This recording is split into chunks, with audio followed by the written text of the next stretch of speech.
I received an email from Jared, and his trainer told him that he doesn't need to lift weights because it will negatively impact his biomechanics in the sport that he's dedicated to. And I want to politely disagree with the trainer, but let me elaborate as to why.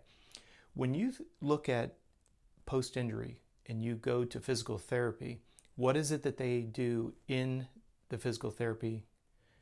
When you go to physical therapy, they have you do strengthening exercises to reestablish range of motion, strength, and ultimately endurance.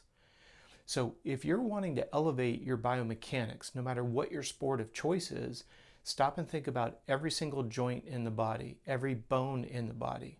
They get moved by muscle.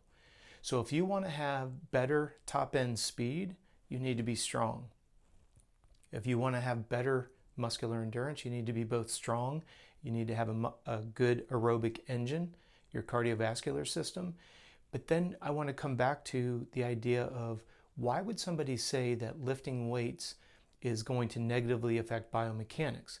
Well, if you allow yourself to get so strong at the expense of flexibility, i.e. range of motion, then yes, strength training would become counterproductive in the category of biomechanics. However, if you're looking to improve your top end speed, your top end power, your muscular endurance, strength training is absolutely imperative. When you look at how an injury associated with sport develops, it's usually an overuse injury, number one.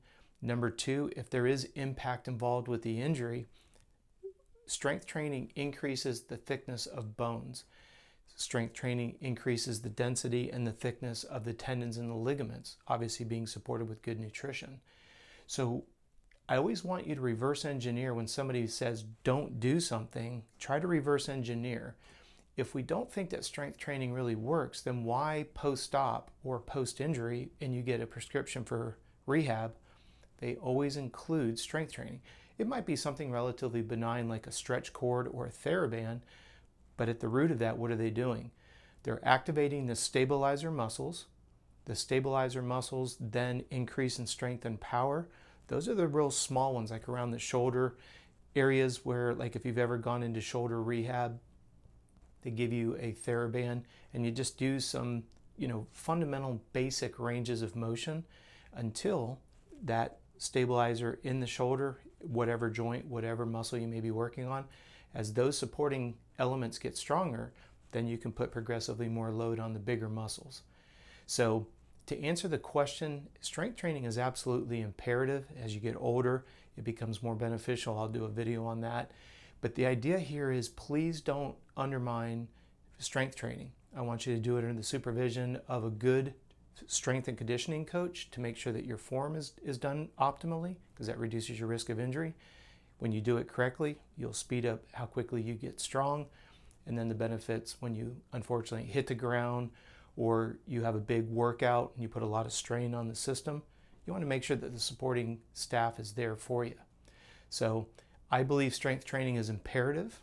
If you've hit puberty, I think you should be doing strength training 2, sometimes 3 times a week, depending on what training cycle you're in, pre-season, pre-competitive, or competitive. But absolutely, strength training is imperative for improving, like I said, top end speed, muscular endurance, and it definitely plays a significant role in biomechanics. Great question. If you happen to have a question like Jared did, doesn't matter what it's about, I'd like you to send it in to me and my team. contact@coachrobb.com. We're going to be dropping a video every day answering your questions until all questions are answered. So thank you for giving me the time to watch this video, and we'll see you again tomorrow.